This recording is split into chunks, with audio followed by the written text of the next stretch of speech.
rebel force has penetrated the shield and landed on Endor. This is where the fun begins.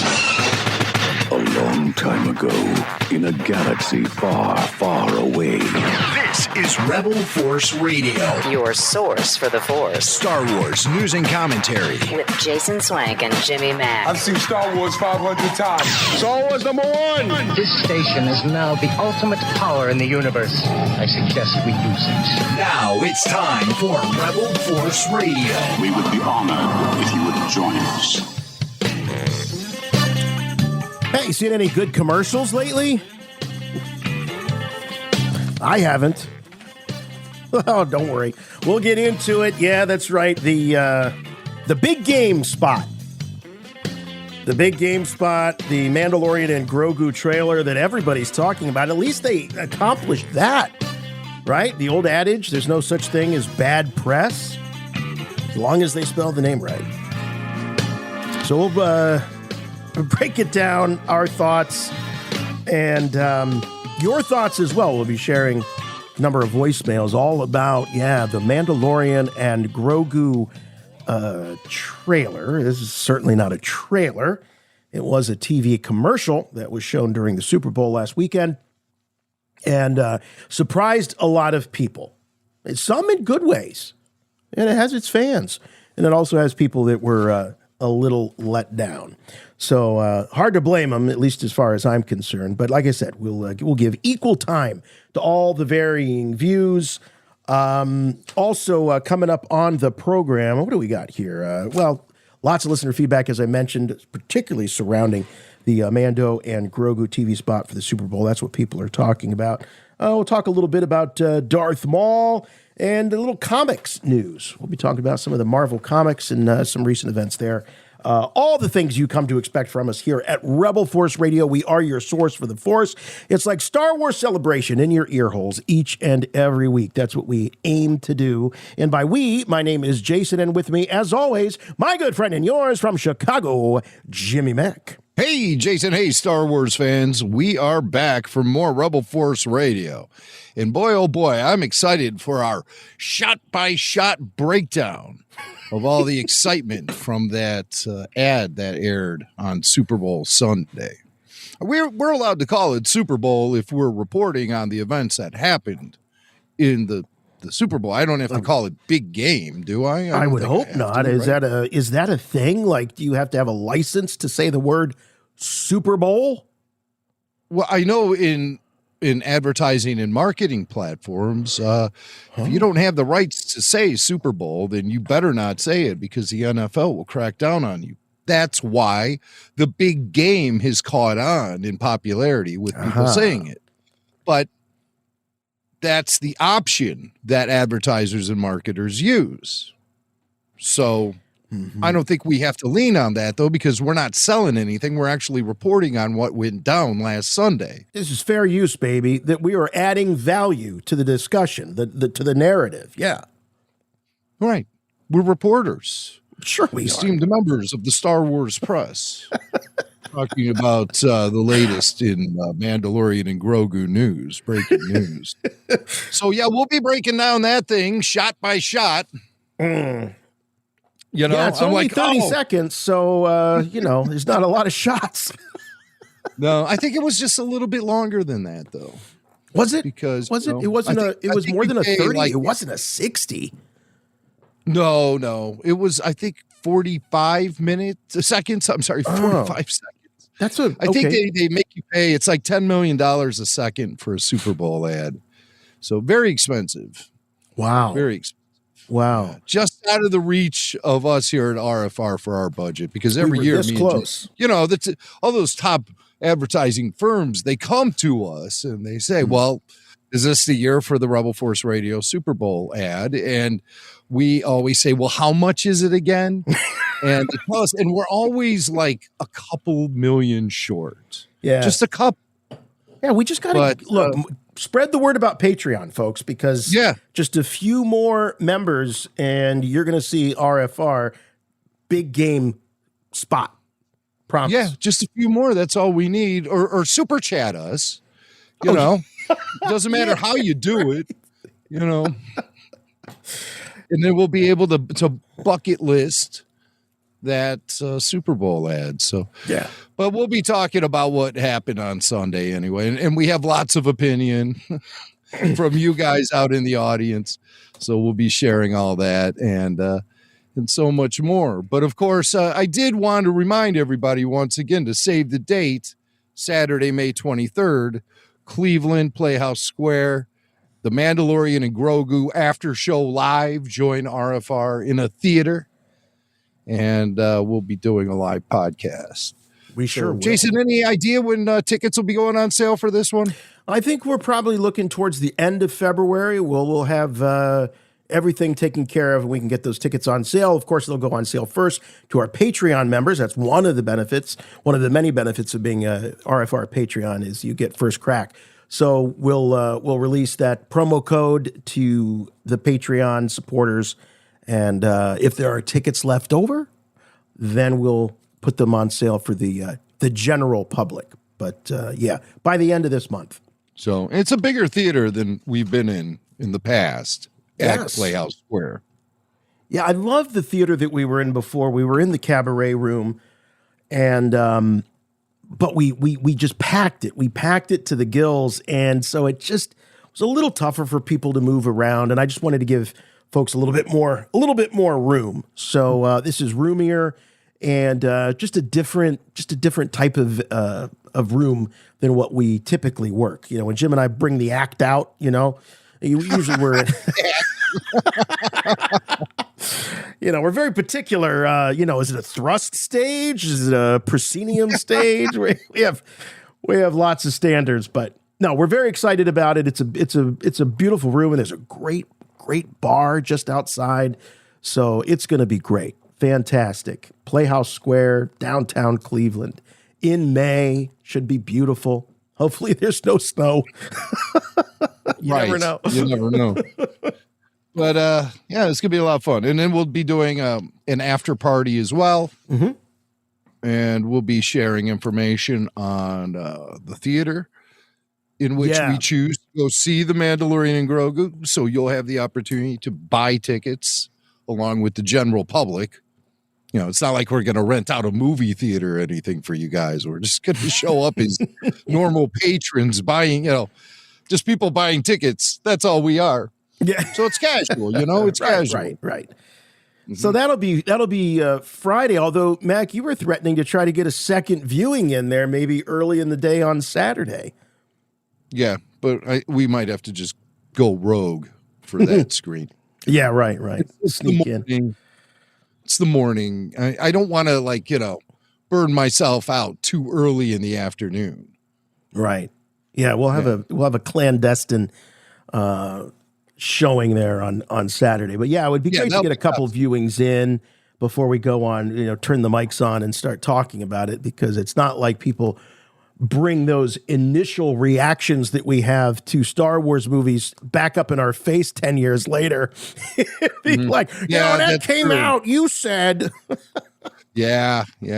Sometimes you have to let these films settle in a little bit, and you have to absorb them.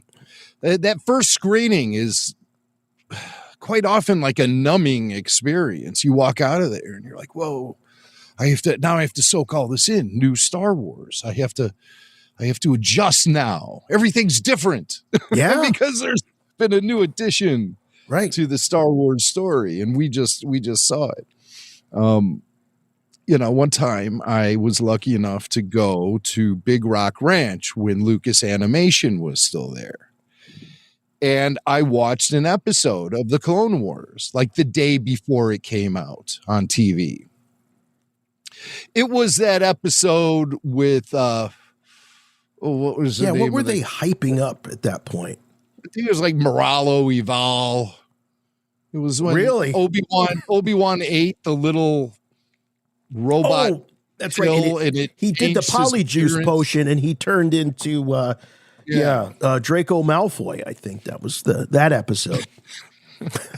And so when the lights came up, Filoni looked at me and he said, "So what do you think?"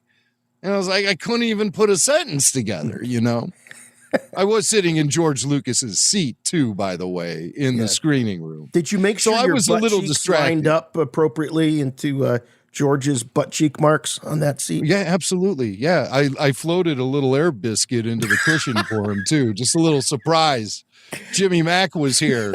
You know, he'll get a blast of that when he sits down. Oh, geez. So yeah, God. really. Does anybody have that the Glade aerosol can anywhere? Has anybody seen it?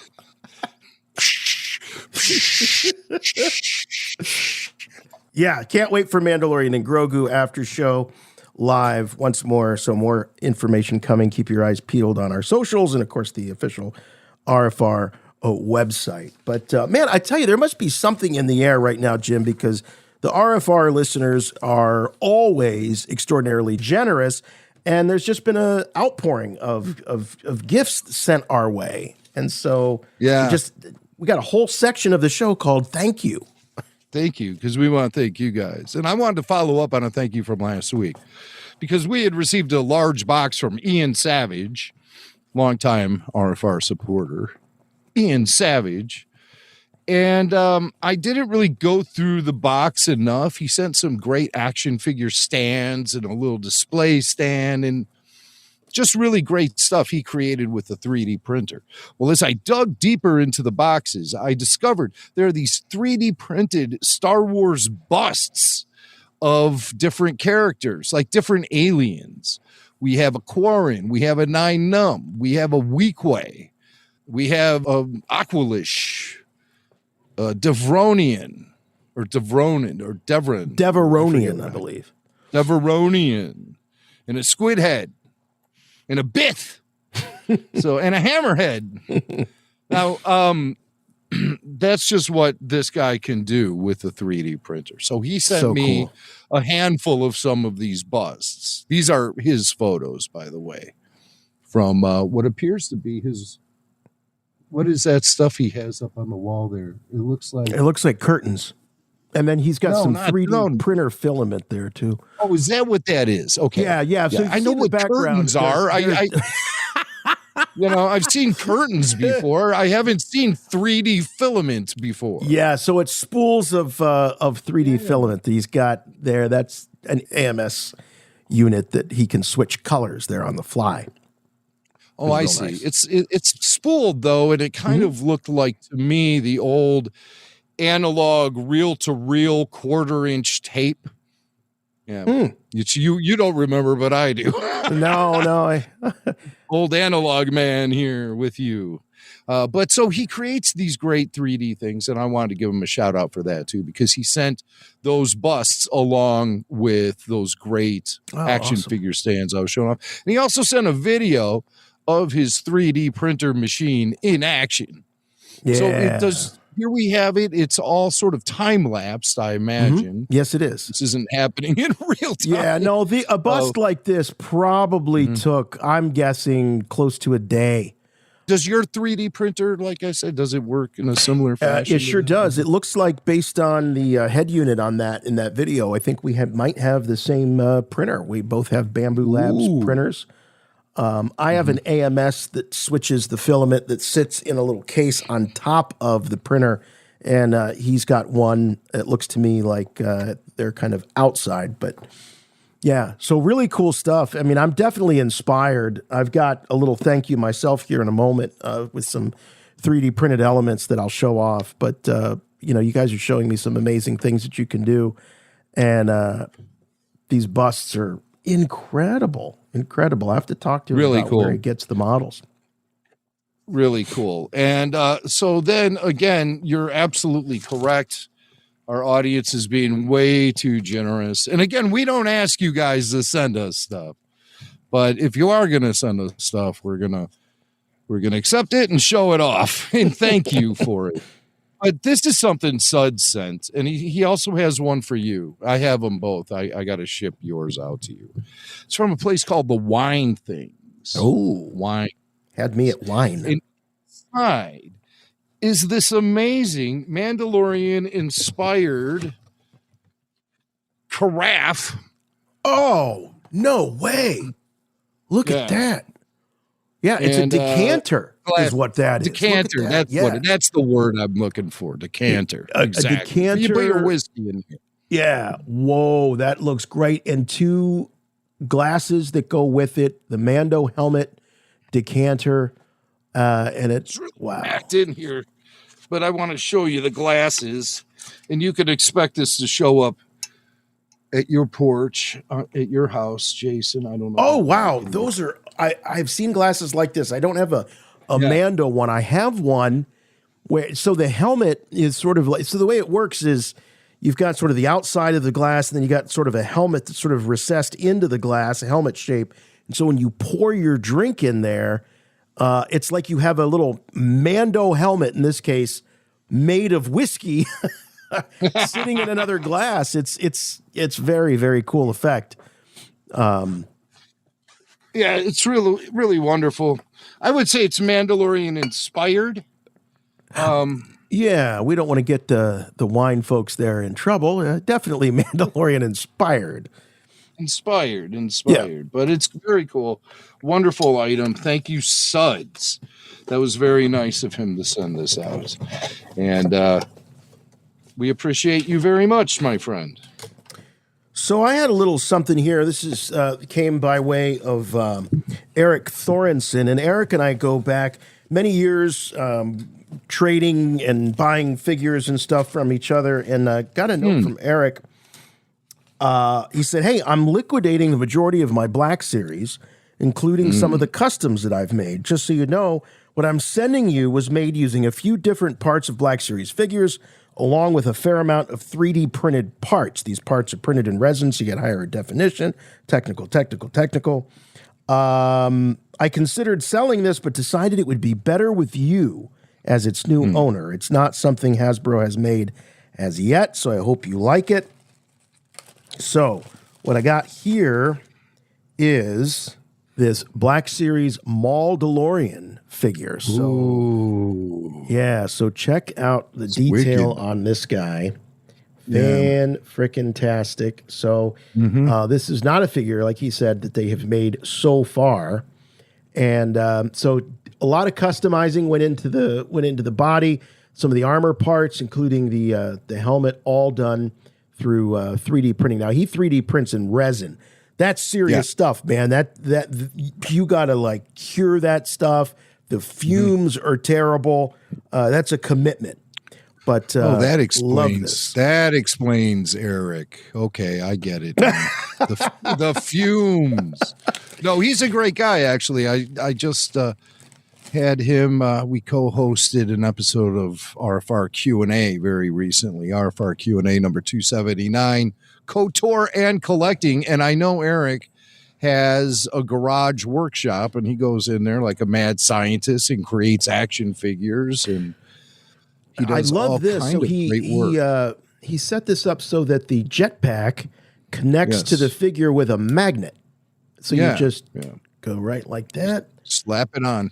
Slap it on. Yeah. And so 3D printing the weapons and all that. So awesome, Eric. Thank you so much. This is definitely going to go in a place of honor on the shelves back here. Appreciate that. And like I say, this is all very inspiring for me because I just started my journey as a 3D printer creator myself. So also, Jim, did you get the Rancho Obi-Wan Happy New Year postcard? Yes, I did. Yeah, just got mine today. I did. Oh, great. Thank you for being part of our story. Wishing you inspiration in the year ahead from the folks at Rancho Obi-Wan. So I'm sure all members got their postcards. And that's what we preach here is inspiration when it comes to Star Wars. And guys like RFR VIP Eric Thorson, he's in his garage workshop creating Star Wars stuff and huffing resin fumes. And yeah, he's like Saw Gerrera, huffing that stuff. He is like Saw. But he's a great guy and really brings it when we do the Q&As. And so, yes, inspiration, creativity, do it fueled by Star Wars. And that's what we talk about here. So that's a cool Mandalorian. And speaking of Darth Maul, we have some feedback here in our listener feedback segment about the Maul Shadow Lord trailer. So let's jump into some listener feedback. Let's do it. You must contact me. Play back the entire message. What message? Message after the message. The Emperor commands you to make contact with him. It's a trick. Send no reply.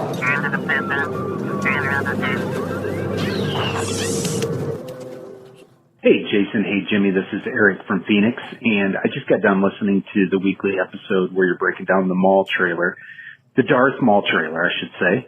And I had a thought. Do you guys think we'll see Vader versus Maul in this series, maybe at the end of the series? I know, Jim, you and I have talked about this in my last Q&A. You know, I'm not a big fan of Vader showing up and then getting beat. I think that dilutes Vader's power, but would it be possible to have the two of them have a major battle? Darth Maul basically, you know, surviving by the, you know, his fingernails, if you will, and escaping. Maybe that would be okay. It kind of makes me reflect and wish that, you know, Darth Maul wouldn't have died to Obi-Wan. He would have died to Darth Vader. I don't know. Hindsight's 2020. But anyway, just curious to get your guys' thoughts. Will that happen? Yes or no? Let me know what you think. May the Force be with you. Talk to you guys later. Bye. That's a good question. Look, I think if the marketing people have any say, they're going to be like, yeah, let's do it. You know, we can merchandise the heck out of that. We can do action figure 2-packs and all the different scales, you know. They did something similar when Vader had his face-off with Ahsoka and in animation, and they thought that was, you know, I remember the 2-pack of action figures that came out for that. And, but, you know, if it would happen, you know, at this point, I got to say, at this point, I just can't be too precious with this stuff, even though I could give probably 10 reasons why I don't think it's a good idea. But what's the point? Because I think that if it comes down to this is just going to be cool, I think they're going to do it. I think oftentimes, maybe too many times, decisions like this are made just because it's going to be cool. But I have a follow-up question to what Eric's saying, because I started to think about, well, what relationship does Vader / Anakin have with Darth Maul? Not much of one. They've never been together. They've never shared any screen time in any of the television shows or the movies or anything like that. But Anakin will have remembered Darth Maul as the guy that killed who should have been and might have been his master, Qui-Gon Jinn. So it makes me wonder that during a face-off, Jim, what do you think? Do you think that those feelings of hatred and anger towards Darth Maul related to Qui-Gon might surface, or would it all be, you are an enemy of my master, the Emperor, and I need to destroy you because that's my orders, and I'm going to follow my orders? That's a great question.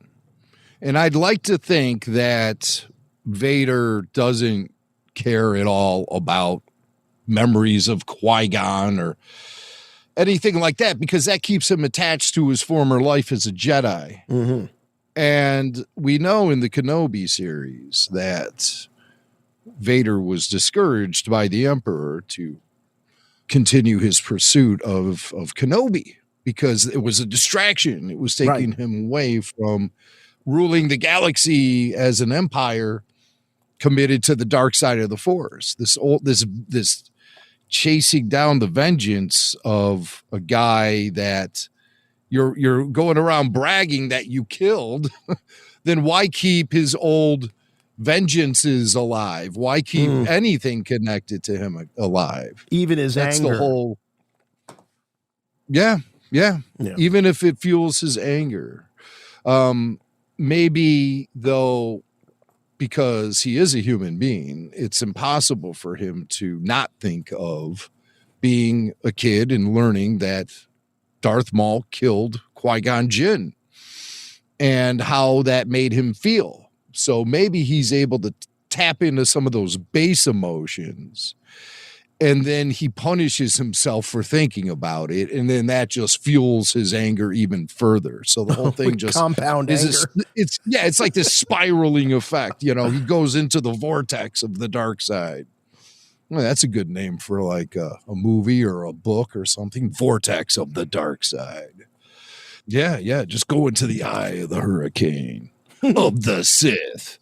But here, I'll tell Eric from Phoenix that he should be optimistic about a Vader Maul showdown in the Maul miniseries. And I'll tell you why.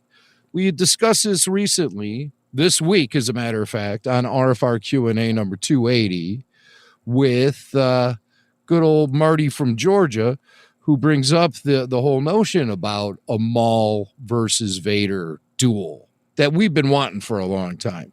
And he found evidence in Star Wars Rebels in the episode on Malachor with Ezra and Maul. They're having a discussion, and Maul references Vader several times and recognizes Vader as the top threat he has to take out. So he's trying to get Ezra on board with that. The two of them together. Boy, I don't have any memory of that Vader exchange. Yeah. Specifically it's on mentioning Malachor. Vader. Uh-huh. Yes. I may even still have the video clip. I do have the video clip still handy. If you would like me to send it to I would you. love to see it. Yes. Yeah, so we're going to take a look at that.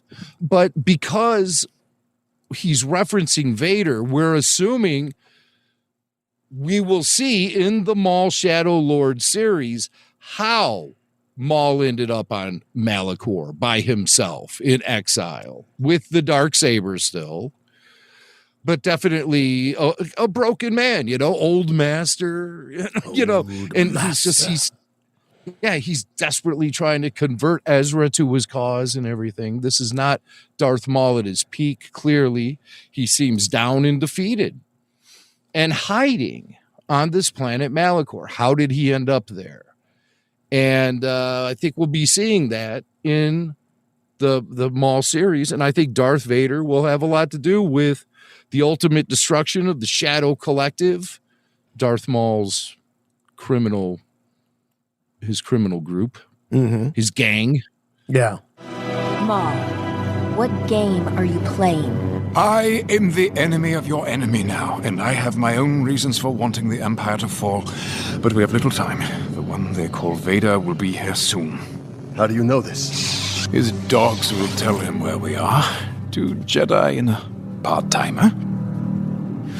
Oh, he will come. He will not be able to resist us. Okay, hold on. There is no us. Dealing with Inquisitors is one thing. Vader is another. Okay, so Vader is known throughout the galaxy, so it makes sense that Maul would know of him. But you're speculating here on Q&A that there may have been a meeting. Yeah. So he is aware of the one they call Vader. Yeah, he personally knows because Vader destroyed everything he had built up. And that's really the best way to do it, if you ask me. If you're going to knock down Darth Maul, you have to do it with the most popular and powerful Darth there is. That's Vader. Yeah. So I want to see it. And everyone wants to see it. There was an issue of Dark Horse's Star Wars Tales going back to I'd say the early aughts. I don't like saying aught. I wish there was a better way to say those. Say the early 2000s. Years. Early 2000s. Is that what people say? Why do we say aught? It makes me sound I'm not like a big fan of the aught either. Feels strange. Yeah. Aught sucks. Well, I didn't even like myself saying it right there. So it was in the early 2000s. The early 2000s. And there was an issue of Dark Horse Star Wars Tales. And on the cover was this, it looked like an old school poster for a boxing match. In this corner, Vader. In this corner, Maul. And it was Maul versus Vader in the pages of this comic book. And it was a non-canon comic book. They were very, very insistent on telling us that this is non-canon. So we still have yet to see any canon meetup between Vader and Maul. Yeah, hold on. Let me put this up here. I've got it. It's a pretty cool cover. The cover says it all. You don't even have to read the comic book because the cover saes it all. Yeah, here it There is. Jason has it. He's putting it up on the screen. There it is. This is a graded Vader version. Someone's got a 9.8. Yeah. Star Wars Tales, Vader versus Maul, the brawl to settle it all. I love it. The brawl to settle it all. Well, let's see the 2026 version of that fight. And let's make it happen, Captain. And I like what Marty from Georgia is saying, that Maul has knowledge of Vader. Now he says, the one they call Vader, It's not like they're besties or anything. Right. But I think Vader does a number on Maul in the Shadow Collective, and it's because of Vader that criminal operation is no longer in existence. So you're saying Vader's fighting crime in addition to hunting down Jedi? Yeah, right. He's like the Elliot Ness of the Maul Shadow Collective or the Maul Shadow Lord show. Right. He's gonna hunt them down one at a time. The Unknowables, featuring Darth Vader versus Yeah. Maul. Like Tarkin is like, his Sean Connery cop. Oh, yeah, right. What was, that is the Coruscant way. Yeah. So good stuff. So he brings a I blaster, do think you'll bring a Death Star. And listen, the finale is happening on May the 4th. Uh-huh. So they timed it out so that would happen. So you have to expect something big happening in those final 2 episodes of Maul Shadow Lord, season 1. We've heard there's a season 2 already in production. Yeah. But that is not confirmed by Lucasfilm or anything, but we've been told that by our sources. Yeah, I mean, last time I heard about a TV show getting 2 seasons before the first season even aired was that Star Trek Academy show. Yeah. Starfleet Academy. Yeah. Starfleet Academy. Wow. This is not the Star Trek podcast. This is, of course, the Star Wars podcast, but still, comparisons can be made from time to time. All right. Always are. So more Maul talk here. Jim, what you've done is, looks like you've assembled a really cool list of Darth Maul binging if you want to get all prepped and ready for the Maul Shadow Lord series. Because Maul's been around, man. We were talking just a couple of shows ago. I kind of went through the various stages and phases of Maul. He's probably one of the most, he's up there with the droids, really, when you think in terms of how his shadow looms over the Star Wars saga. He's there from the prequels all the way up through, all the way through Solo when we see him in there. And then Rebels, he dies. Rebels, he dies. Right. So yeah, chronologically through Rebels. That's a pretty big legacy that spans the Star Wars saga. Well, who knew? George I'm knew. still.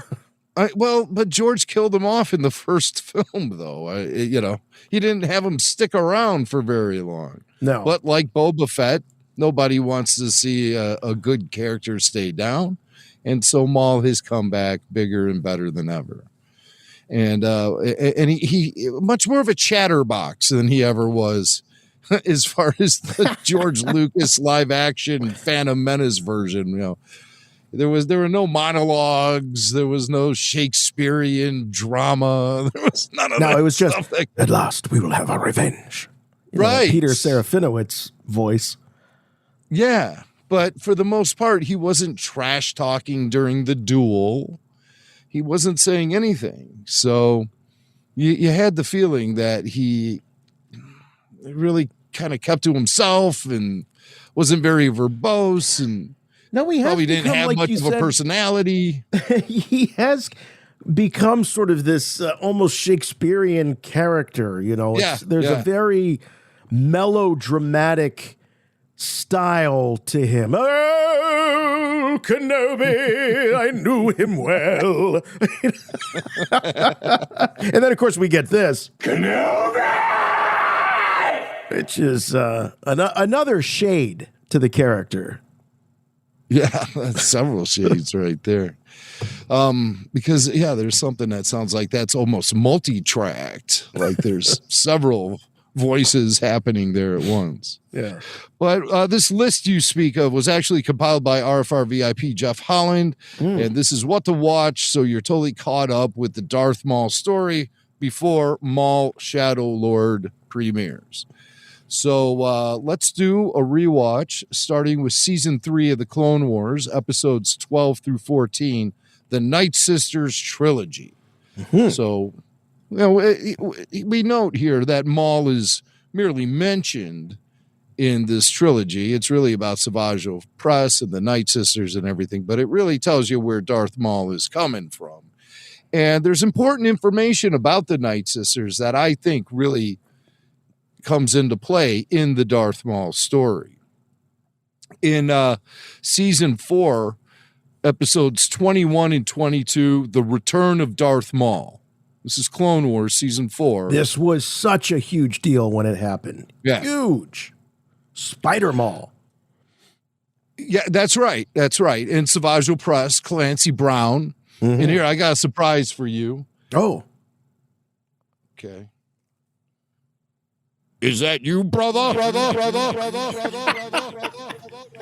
That's it. That's how you do it. So there you go, taking an old classroom clown joke of ours from 2010 and bringing it into 2026 with new technology. And just keeps getting better. Better. Brother.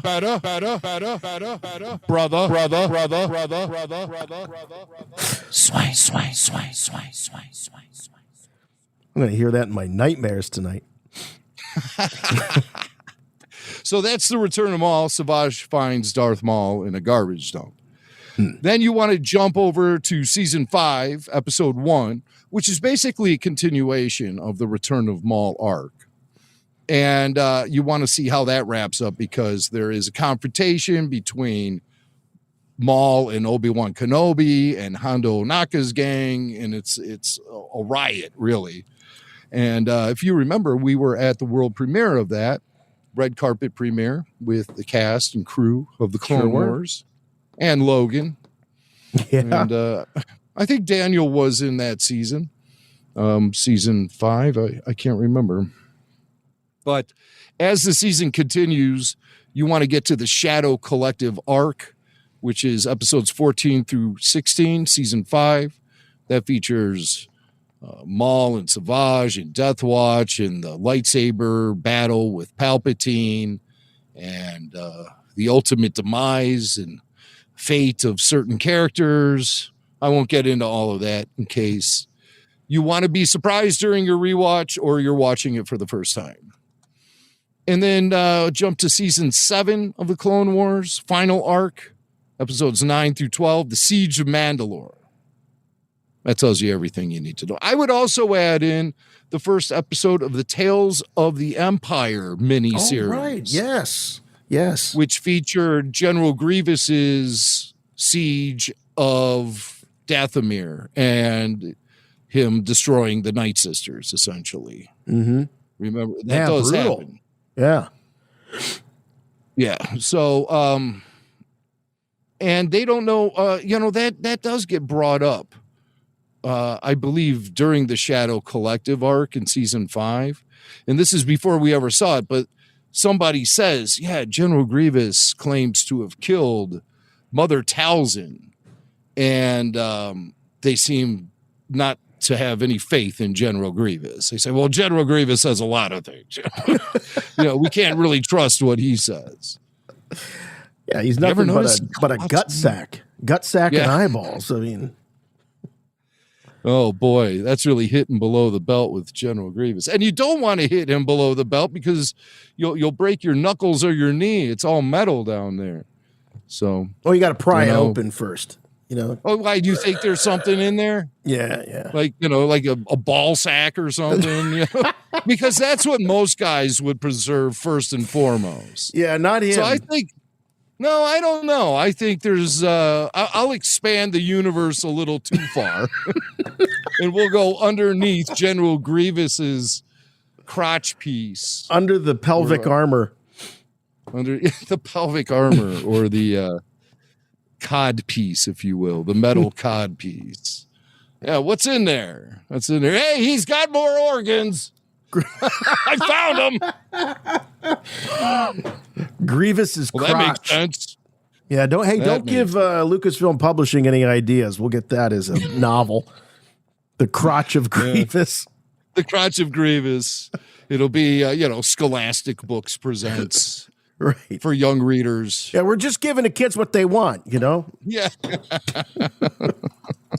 The crotch. And of course you can see, as long as we're talking about metal crotches in Star Wars, Steve Sansweet has been for years the proud owner of Forlom's crotch. And you can see it on display at Rancho Obi-Wan. Visit ranchoobiwan.org and become a member today.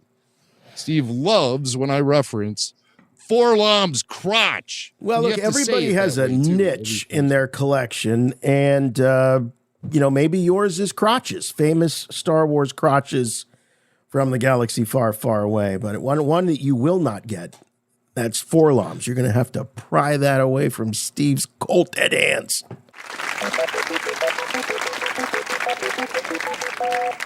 Let's see, Alex. I'll take famous Star Wars crotches for 500, please. This crotch. Who is Forlom? Yeah, this crotch is seen on display at Rancho Obi-Wan. Who is Forlom? Forlom is correct. I'll take famous Star Wars crotches for 700, Alex. And it's a daily double. What's found underneath General Grievous's metallic codpiece? What is General Grievous's nuts? Yes, you're correct. Daily double, get it? Yeah. Got it. Okay, I'm done riffing on Jeopardy. We can move along with the show. All right. Is that you, brother? Rebel Force Radio.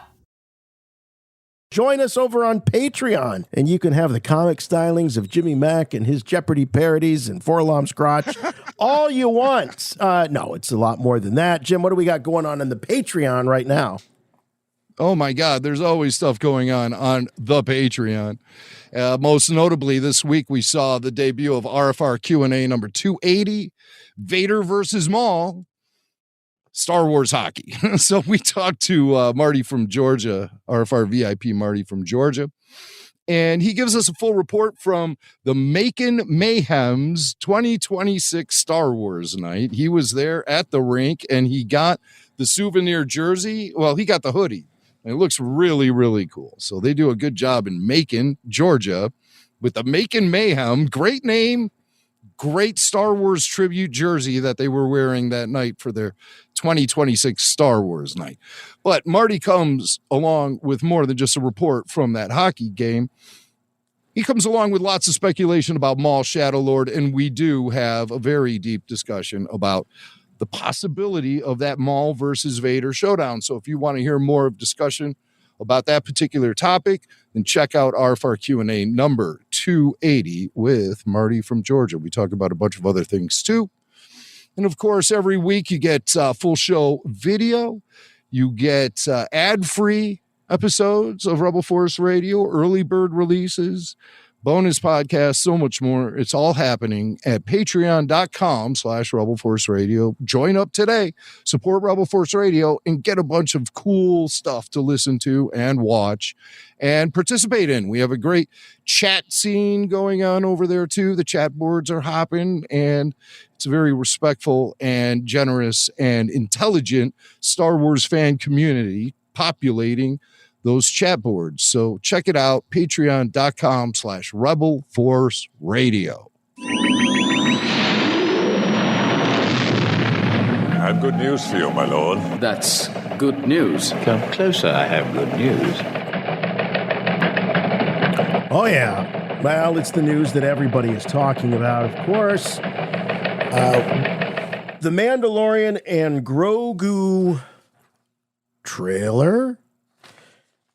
Yeah, we had heard the reports, the rumors that the Mandalorian and Grogu would have a new trailer that would air during the big game, as we're calling it here because we are influential members of the Star Wars media, the Super Bowl. I was really pumped. I thought at the very least what we would get would be a version of that sizzle reel that they played at Star Wars Celebration that had everyone super pumped. And everyone has sort of compared the official trailer that has seen wide release and showing up in theaters with. And there's something about the pacing and the excitement of that Celebration trailer that just hasn't been matched with anything that's come out so far. So I thought, well, maybe they've listened to the fans. And even though a lot of fans have seen it, we've only seen it, if you weren't there at Star Wars Celebration, you've only seen it as a bootleg. So I thought maybe they'll roll it out and they'll give it a big presentation, or maybe it'll be something completely new and they'll drop some bombs on us and get this hype train going for the return of Star Wars to movie theaters for the first time in 7 years. So we had the big game on, and I was putzing around the house, and I said, listen, the family was watching. My wife, she's a big football fan. My son's a huge football fan. I said, you see that Lucasfilm logo? I don't care what you do. Holler, I will come running, pause, whatever it takes. I want to see this. And what was it? I don't know. It was like 45 minutes. It wasn't even an hour into the broadcast. I hear, it's on! It's on! I come running up and I I pause it right away. I don't want to see anything. I saw Tauntauns, but I don't want to see anything else. I'm so excited. I pause it and I back it up and I'm just like sitting there on the edge of the ottoman. Here we go. And I play it and I watch it and I can't believe it. I mean, I really felt like Ralphie in The Christmas Story when he's in the bathroom and he's decoding, and it was a crummy commercial. Now, I was expecting a commercial, but I wasn't expecting a crummy commercial. Now, we can debate and talk about this. It all depends on, and I refer to that great moment with Jedi Master Yoda on Dagobah, and Luke is about to go into the cave, and he says, what's in there? And Yoda says, one of the most profound things in all of Star Wars, only what you take with you. And I was taking a lot with me when I was going into the cave of the Mandalorian and Grogu big game commercial. I was taking a lot with me. And I got very little in return. What did it turn into be? A parody, a crummy parody. And Jim, I held out hope. There was a good maybe 20, 30 minutes where I said to myself, you know what I bet this is? This is just wetting the whistle. This is just getting us excited for the real commercial that we're going to see in a little bit. How clever. How clever to get us excited. Oh, it was a parody of the Budweiser Clydesdale spots that have been going on for many, many years. But as each commercial break would come and go, I started feeling that sense that I was waiting for the bus, the train that was never going to come. And the disappointment just continued to build and grow. And I was really bummed. I was really bummed because, the whole family, even the daughter, was sitting there watching it. The Super Bowl is one of those few opportunities when you can get the whole family around, because if you don't like the game, you like the ads and all that stuff. And this isn't just the Super Bowl of NFL teams. This is the Super Bowl of advertising and marketing. You pull out the best. And I don't think this was the best that Lucasfilm and Star Wars can do. Not by a long shot. So I'll just say I was disappointed. It was a gimmick. That is true. It was a television spot, not a trailer. Mm-hmm. That's the part that got me the most, is because we've been hearing reports that it's a trailer. We'd been seeing Variety report it's a trailer. I said to my wife on Saturday night, there's a trailer for Mandalorian and Grogu dropping tomorrow during the Super Bowl. And you know what she said to me?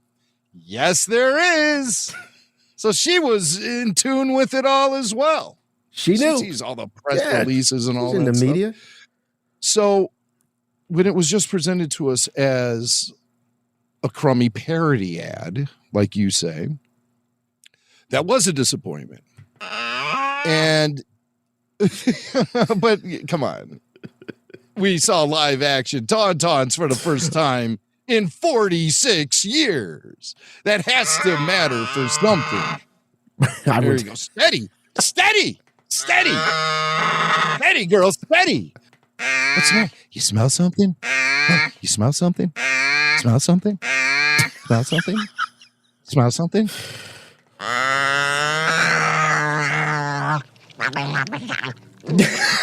Robin. You'll see no trailer here, Robin. Yeah. Okay. Yeah. So I thought it was well put together. Here's the thing that kind of ruined it for me, is that we had the DVR going and we rewound it to look at something that happened. And then when we were fast forwarding to get back to where we needed to be, the commercial break had already started. And Michael said, Dad, I see a Star Wars. And it was a Tauntaun, clear as a bell. I'm like, oh, this must be it. So I rewound it. And then it kicks off with the Sam Elliott voice. Yeah. Or a strong replication of Sam Elliott. I believe it is Sam Elliott's. Can we take a quick look at the commercial? There's no other way, Jim, to look at this than quickly. Because this is true. It's not very long. Yeah, this is true. Let's watch. We have to talk like Sam Elliott now. Let's watch the trailer. You know, a couple of nerds approached me. They said, we got a narration for you to do, Sam. I said, all right, if the money's okay, then Sam's okay. All right, let's watch. I said, Mandalorian and Grogu, it's what's for dinner. or wait, do I say supper? Are we doing supper or dinner? Oh, it's a regional thing? All right, it's what's for supper, and it's for dinner. It don't matter, the little guy's just going to eat a bunch of frogs. So how many frogs do you think Grogu's going to eat in this film? Is there an over-under? 9. Can we get on FanDuel with this or something? All right, here we go. This is the trailer. Well, the commercial. Sometimes we choose our path. Other times. All right, we're going to do our Rebel Force radio breakdown. We see the snowy terrain. And, Jim, at this moment, as I'm watching this, I'm still thinking this is a trailer. It hasn't hit me at this point. I think I'm seeing a trailer, and I'm like, all right, that voice, okay, I guess they're really leaning into the whole Western vibe, because if I didn't know better, I would think that was Sam Elliott. But here we go. Path chooses us. Through it all, we keep pushing forward. Oh, and this was, look, like you said, first time we've seen Tauntauns on the screen in decades, and they got the breath coming out the nose. I mean, you can't help but get excited. And I still hadn't figured out at this point what I was seeing. So I guess I'm naive. We keep pushing forward, driven by a deeper purpose, guided by an unseen force. Oh, look at that. Little baby Yoda grabs the reins with this little force grabby thing. And you do hear that little music cue, the ba-bung. Yeah, and that's the Mandalorian music. Yeah. It's in chimes. Mm-hmm. Just those 3 notes. Da-ling. And you know what it is. It's the first 3 notes. Those are the first 3 notes of the Right. Mandalorian theme, just kind of done quickly on chimes or a little kid's xylophone. I can name that tune in 3 notes. But they do a brilliant job of making this appear to be an Anheuser-Busch commercial. You think it's the Clydesdales, but it's the Tauntauns. Right. I think it's rather ingenious, really. I think it's clever. It's, again, not to say anything about my disappointment not getting an actual trailer during the Super Bowl. If they just didn't promote this as a trailer, and even after it came out, people are calling it a trailer. Yeah, Variety calls it a trailer. Exactly. And that's where this all started. But it's just a cute little look at the characters. And let's just watch the end of it and hear what Sam Elliott has to say. And the journey never gets any easier. Yoda. The bond just gets harder to break. This is the way. Only in theaters and IMAX May 22nd. Oh, ain't he cute? What a disappointment. We didn't get, like, very similar in nature to this was the so-called trailer for the next Minions film, that animated thing that Disney does. That was a trailer? And it was like another non-trailer where one of those minions is way in the back and he gets close to the camera. But at least that ended with the tag, watch the trailer now. And I appreciated how it was a they didn't commercial dumb it down or anything. for the trailer. Yeah. A commercial for the trailer. Essentially, Amazing. yes, this is true. But they're just saying, hey, you know where to go online to get a movie trailer. You know how to Google this stuff. I like that they don't dumb it down for the audience and put a website up there or one of those stupid QR codes you have to scan with your phone. God, I hate those things. I'll say, can I have the menu, please? And they give me one of those QR codes. I go, really? Oh, fine. So now I have to, my phone is on 2% battery life, and you want me to, can't I just get a menu? Oh, no, not since COVID. Yeah, so.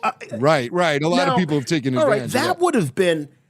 That would have been great. At the end of this, if they would have said, if Sam Elliott said, now watch the trailer, or something like that would have been some great. Payoff. This is the way. Go watch the trailer. This is the way. Yeah, he's all grizzled. I love the grizzled.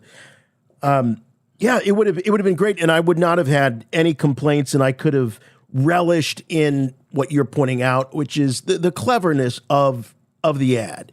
It is clever. Right. I mean, part of me wonders if both these commercials, the Minions and this Mandalorian and Grogu, if they were directed by Rian Johnson, and he's just subverting our expectations for what we think a trailer is. But no, this trailer was directed by Jon Favreau. Fabs the did Fabs it. himself. Yes. Yeah.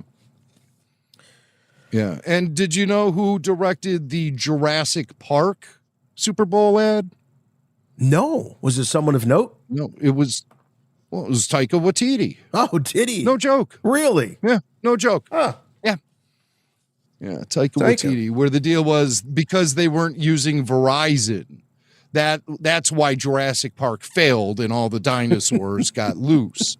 If they were just using the proper internet service, they wouldn't have had to deal with any of that, and the theme park would have flourished. Jurassic Park would have been a success. Yeah. So those were the big ads from the Super Bowl, and the Mandalorian and Grogu did leave a lot of people with kind of a bad taste in their mouths. Because here's what I really think is, it's more than being disappointed you're not getting a fresh, real trailer for the film with actual footage from the film. Back boy. Yeah, we get a bunch of tauntauns. Hey, before we get, we might as well look at what they presented to us for possible clues about what we might find in the movie. I'm thinking that the action, this snowy planet, is actually going to be Hoth. Oh, you think it's so? It's going to be a return to Hoth. Oh, all right. Yeah. I mean, because the Tauntauns are there, and there's just a lot of Hoth aesthetic. Would they have? In my opinion, are you saying like would they have really gone through the trouble to create these, bring the Tauntaun back just for the ad? That they've got a feature in the film in some way. Yeah, I think it ties in. And they're using existing assets to create this particular ad because we all know how expensive the airtime is. So, I mean, the Disney Corporation can afford it. We all know that, but they do have budgets to maintain and stuff. And you don't want to be exceeding like $20 million for a Super Bowl ad. At least, no, I'm seeing that this was about Maybe a $7 million ad, is what's being reported. A $7 million ad buy, but you also had to pay to produce it. Right, that's true. And Favs alone doesn't come cheap. So, and you have these, but I think that at the end of the day, these are assets that are used in the film. Everything from the sled to the background to the Tauntauns themselves. And I think this indicates there's going to be action happening on the planet Hoth, unless they pull a Jakku Tatooine switch around on us like they did in The Force Awakens. I think, they're going to own it, and they're going to go back to Hoth. Maybe he has to go there to find, he and the Empire are on a chase to find something that was left behind in Echo Base or something cool like that. Why not? Great to have a callback to that. Be fantastic. Yeah, and with a visit to Hoth also means maybe you bump into a Wampa or two or four.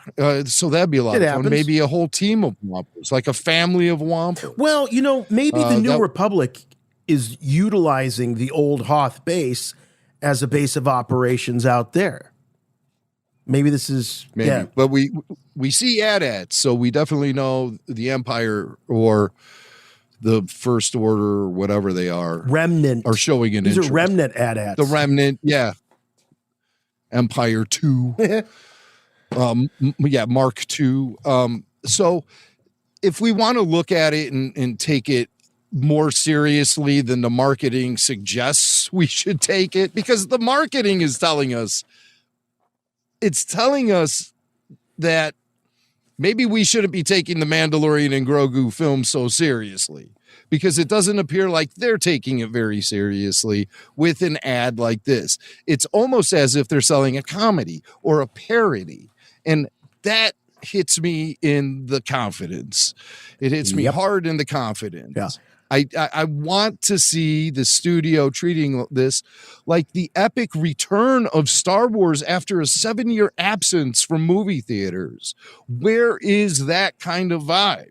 This feels like something, you almost expect Disney Plus to pop up, the logo to pop up. Or it looks like one of those Disney movies like Freaky Friday or Flubber or something like that. It has that kind of a tone. And I think this is on purpose. I think they are going really focused in on the family audience with this. This is for the kids. This is for the families. And not that there's anything wrong with that, but what's so great about Star Wars is that you don't have to play down. Star Wars never played down to its audience. George, that was not his intention at all when it came to the original trilogy.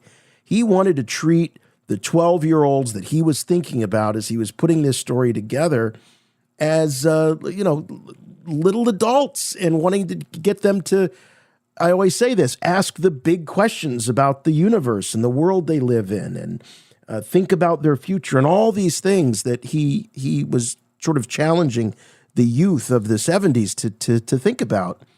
But it never played down to them. It never was so on the nose. And even the logo, Jim, this goes back to when they unveiled the Mandalorian and Grogu logo. It just felt so, it looks more Indiana Jones and pulpy than it does Star Wars-y. For sure. It doesn't, it almost surprises you to see the Star Wars logo up on top. It does. So it just seems a little more lighthearted in approach than maybe we've seen up to this point. Is Baby Yoda mean in real life? No, and his name is Grogu. Rebel Force Radio. This is the way. While the game was still on, Variety had a follow-up article ready to go, along with quotes from marketing executives from Disney, like this guy. Jackson George. Jackson George, yeah. How you doing? I'm Disney Executive VP of Creative Marketing, Jackson George. That's right. You'll never forget me, Jackson George. And what I want to tell you, ladies and gentlemen, is Grogu is more than just a character. He's a pop culture phenomenon, riding alongside the heroic Mandalorian. He brings lightness, humor, joy, and an instant emotional connection that transcends the moment. Preach it. This big game spot celebrates how deeply we love and connect with these characters. It reminds us of the fun, heart, and spectacle that defines Star Wars. Praise Jesus. And offers a bite-sized promise of the experience audiences will get when they see these two beloved icons on the big screen. Can I hear a hallelujah? Hallelujah. This is the way. This is the way. This is the way. So, okay, I was expecting that character to be much more sleazy, but when I discovered his name was Jackson George, I think Reverend preacher Jackson George. Yeah, the Reverend Jackson George, ladies and gentlemen. I do want to report something very positive, Star Wars related, happened last Sunday, just prior to Super Bowl 60. Okay, and I'm talking about, yes, the Puppy Bowl. The Puppy Bowl. There he is, the MVP of the 2026 Puppy Bowl. Look at that guy. Let me tell you a little something about this 8-month-old Australian Shepherd mix. This is our MVP of the 2026 Puppy Bowl, in which Team Fluff defeated Team Rough 73-69. It was a huge event. High-scoring game for sure. Yeah. There's a lot of scoring in the Puppy Bowl. This is basically just dogs running around on a football field. But the excitement was happening every time our MVP scored a touchdown. This is Boba, the MVP of the 2026. His name's Puppy Boba? Bowl. Boba. Love it. Yeah, Boba. What up, so he... All right. So I just wanted to share that information because I didn't see any of the fan sites reporting on this. I, of course, was glued to my TV set for every second of the Puppy Bowl. And it was very exciting. Well, that's great. That definitely puts a little bit different color on the day, because I was just still torn up about this trailer. Yeah. Well, you could take solace in knowing that Boba was the MVP. So let's get into our own MVPs, the Rebel Force Radio listening audience. And you guys flooded the RFR switchboard with voice messages, sharing your opinions on the Mandalorian Super Bowl ad, the Mandalorian and Grogu Super Bowl ad. First, let's hear from Pastor Yoda. Hey guys, this is Pastor Yoda, aka Josh from Boston. Just wanted to call about the Super Bowl ad for Mando and Grogu. For everyone I see complaining online, I take a little quick peek at their profile, and they're all, 20-something. Younger, maybe Gen Z or younger. For everyone that appreciates it, I'm assuming either you have watched previous, the classic Super Bowl ads, Budweiser, with the horses going through the snow. And I thought it was the most clever little ad to put in the Super Bowl, because realistically, the big trailers are going to drop on YouTube us Star Wars fans, we're going to go out there and we're going to watch it right away, right? We don't need to spend millions of dollars to put in a 60-second long blockbuster trailer in the Super Bowl. I think this was for maybe some older fans or people that kind of aren't, maybe to broaden our audience, kind of just capture everyone's attention. It was clever. It had everyone in the room kind of like stop, at least for the party I was at, and check it out. And we all got a kick out of it. And I'm the only Star Wars fan among them, So the fact that a bunch of my friends that are not really Star Wars nerds appreciated it, I think it nailed the mark. So, all right, thanks for taking my time. Hey, thought it nailed the mark there, past to Yoda. I love that accent. I love it. I couldn't disagree with him more, though. I think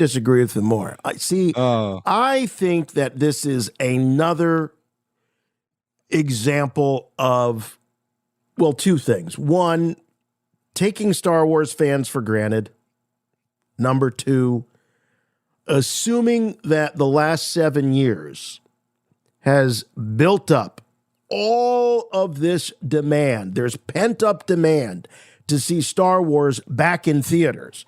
And this is, even though the time frame is much shorter, that's not the point. The point is that Star Wars has not gone away. Star Wars has never been more prolific in terms of output than it has been the last 7 years. Multiple animated shows, live action shows. So Star Wars hasn't gone away for the fans. It may have gone away for the casual fans that aren't watching the series. So I think that this was an opportunity, a total missed opportunity, to do kind of what Pastor Yoda was saying, which is broaden the base, get more people excited about this movie. I don't think this was the way to get casual fans excited about it, because the casual fans that I know in my life, they were kind of baffled. They're like, I thought we were getting a Star Wars, like an ad for this, like a trailer for this, because that was making the rounds. So, yeah, I just disagree with Pastor Yoda on this one. I've heard people say, hey, this would have been a great ad if it fell maybe in the middle of a very aggressive marketing campaign, wherein we've seen plenty of footage from the film, television ads are happening, and there's already a built-in awareness of what this film is going to be all about. This is more or less the mainstream entry point into the marketing push for the Mandalorian and Grogu film. Unless, of course, people are going to the movie theaters and they're seeing the existing trailer that's already out there since this past fall tacked onto the front of a film. But it's the people you really want to get who don't go to the movie theaters anymore. And you want them to have that impression the same way that the Avatar film so brilliantly marketed itself with the must-see on the largest screen possible, is what the gist of their marketing campaign was. And we need to have something similar happening for the Mandalorian and Grogu. Otherwise, then Avatar is running laps around the Star Wars franchise. And that could happen, because I think a lot of people are lumping Star Wars in with Marvel and other superhero films, and they're not establishing any separation between them, where Avatar kind of stands on its own. I miss the old days when Star Wars stood on its own, but now it's lumped in with these other properties, I believe, because of the way it's been absorbed by the Disney Corporation. So that's an unfortunate thing. I agree. Imagine if Sam Elliott would have said, if you've only seen The Mandalorian on your TV, you've not seen it at all.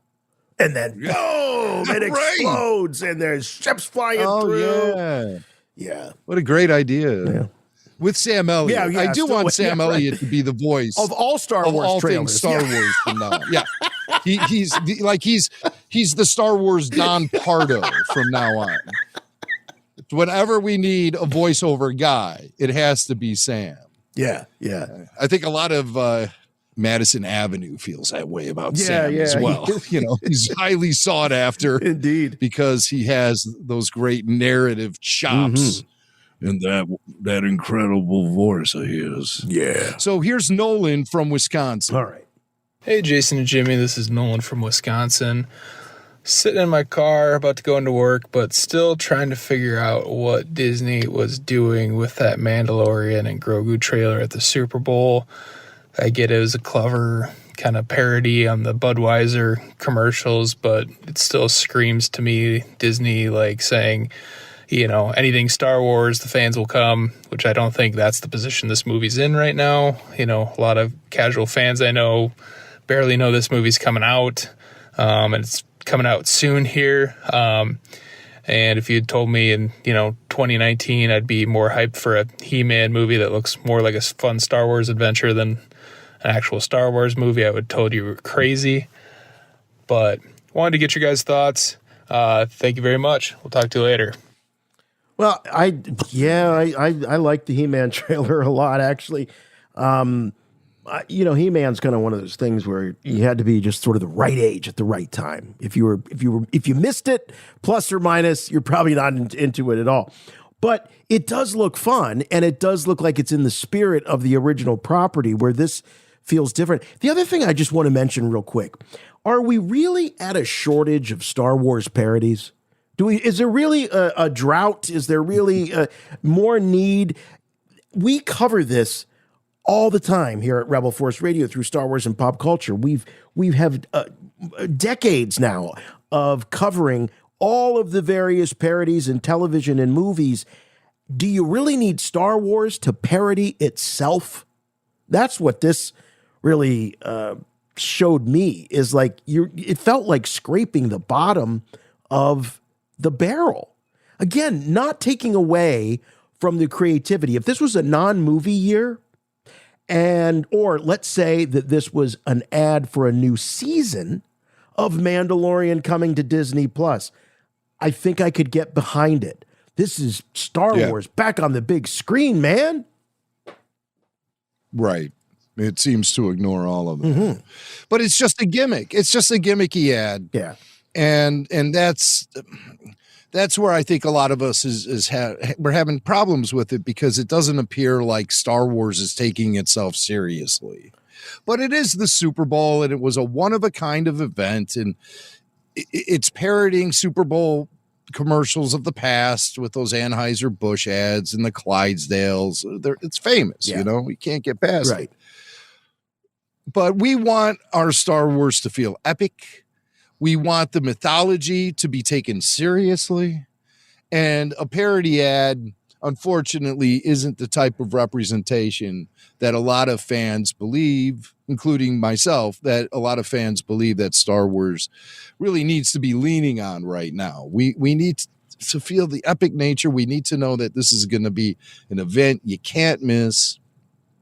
Again, we're the hardcores. We'll be there opening day. And we'll be there the day after opening day. And we'll have the physical media when it gets released. And we'll stream it 500 times. I mean, you don't have to worry about us. And I'm not.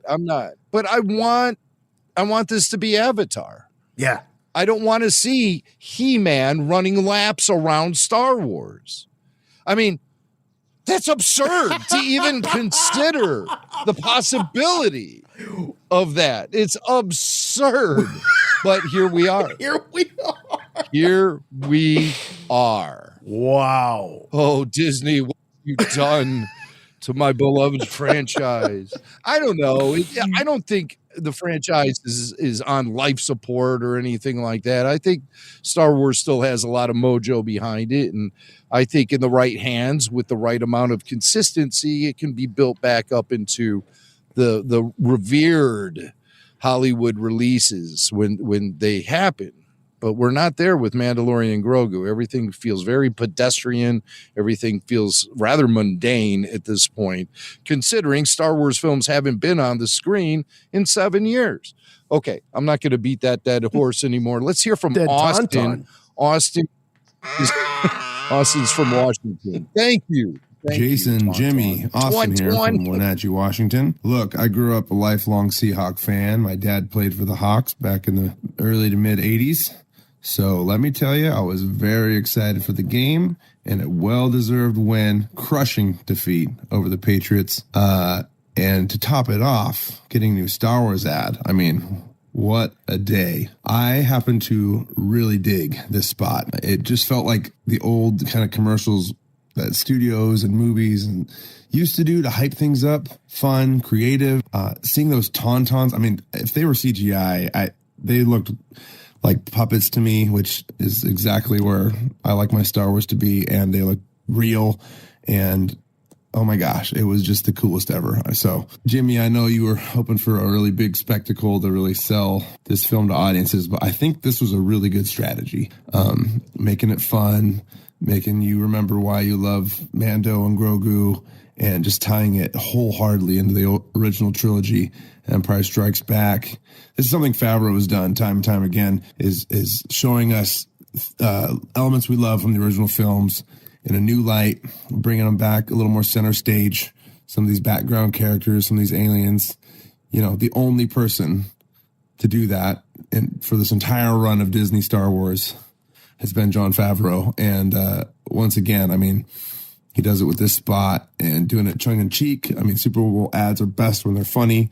So yeah, I mean, round of applause for me. Definitely. I mean, they had my ticket anyways, but extra excited to see this movie, and you know, this will make a great bonus feature on the DVD or the 4K Blu-ray. Get to watch this spot over and over again. I hope they do more spots like this. So I'd love to know what you guys think, and I also hope that the Barf had plenty of emesis bags at the ready for that crushing defeat of the Patriots. Ooh, trash talking. Yeah. Trash talking from Seattle. Not a great game, I'll tell you. I'm not, I'm certainly no football aficionado, but it just it was pretty boring game for most of it. Yeah. And so I have to agree. Compared to the great playoff games that we saw this season, right. It's been a great postseason. Right. And your Bears, Super Bowl Jim, was lacking some of that drama. Barely, the Bears have been outstanding. Yeah. Yeah. But I got to disagree, although it's pretty cool to hear from the son of a NFL player from back in the day. But I got to disagree with it. Because he mentioned strategy, and that's kind of where I'm coming from. I do dabble in marketing. That's my day job. So the strategy of this, the fact is I don't see a strategy. I don't see a strategy behind the marketing of this film. And it's supposedly the budget for this, the production budget, I just saw reported it's like $166.4 million, which is one of the lowest in a very long time for Star Wars film. Mm-hmm. And I would imagine that the marketing advertising budget is probably about the same. Usually the advertising budget for a big film like this is just about dollar for dollar with the production budget. And they spent $7 million of that, let's say it's $150 million. They spent $7 million of it on this spot. And I don't think that it really got people talking. It got Star Wars fans talking, and maybe some casual fans said, "Oh, that was cool. I saw Tauntauns." Did they walk away saying, "Holy crap, there's this epic new Star Wars movie coming to the theaters this spring. I can't wait. Can I pre-order my tickets?" Hard to say. Yeah. But I certainly saw plenty of mainstream media headlines talking about all the ads from the Super Bowl, including this one. Yeah. It got ink before the Super Bowl, and it got ink after the Super Bowl. I think it achieved a lot as far as a standalone commercial. I saw more talk about the Jurassic Park commercial. That one, I think, walked away. Yeah, and the Dunkin' Donut. Yeah, I saw a lot of talk about that one. With the actors from the 90s sitcoms all gathered together. They gave George Costanza too much hair.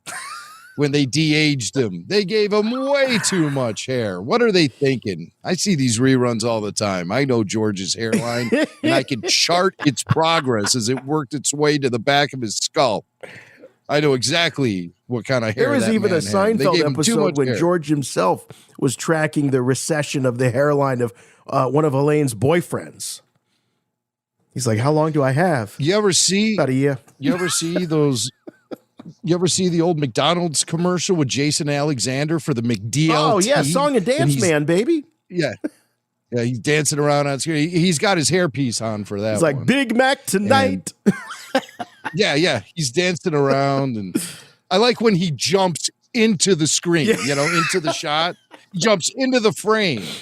Like he was dropped off from a helicopter or something. He just kind of flew in to talk to you about how the hot stays hot and the cold stays cold. Right. With the McDLT. Which I used to enjoy those things too. I bring back the McDLT. Yeah, Jason Elliott. I've heard so many people that have experiences when they go to see a Broadway show and they're like, oh, I was right across the aisle from Oprah Winfrey. They always have these great stories. And I've been to dozens and dozens and dozens of Broadway shows. And the very first celebrity I ever got to see in the audience, I'm happy to say, was George Costanza himself. Jason Alexander was like 2 rows behind me. And I was like, oh, man, look at that. It's George. Taking in Moulin Rouge. So, all right, we've got more of these voicemails here. This is Ted. Ted's next. Hey, Jason. Hey, Jimmy Mac. This is Ted in Crystal Lake with my reaction to the Super Bowl commercial. I saw this in some Facebook group that I don't remember, and I'm not quite sure who posted this, but credit to them. The reaction is lukewarm. Thank you. Oh, God. Okay. Did you get that from that Star Wars dad jokes book? Probably. I think so. Probably. Okay. Yeah. Okay. Well, thanks, Ted. All right. Thanks, Ted. I think. Here's Jason from Omaha. Chup. My name is Jason from Omaha. Sometimes you eat the bar, and sometimes the bar eats you. I do like Sam Elliott. I thought it was great to have his voice in this commercial. I actually thought it might be pretty interesting to have him either in this movie or in a future movie at some point, or one of the shows.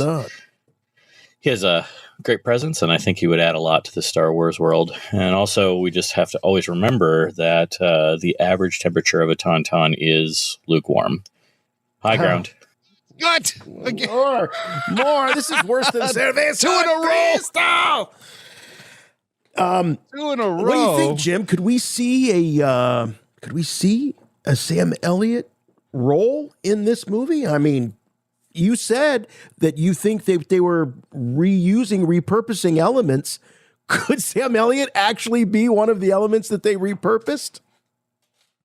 That's possible, but I think Sam Elliott's presence as the narrator for this spot is more of an acknowledgement of his previous history voicing Super Bowl ads. Okay. Which are plentiful. I mean, he's voiced his fair share of those Super Bowl ads over the years.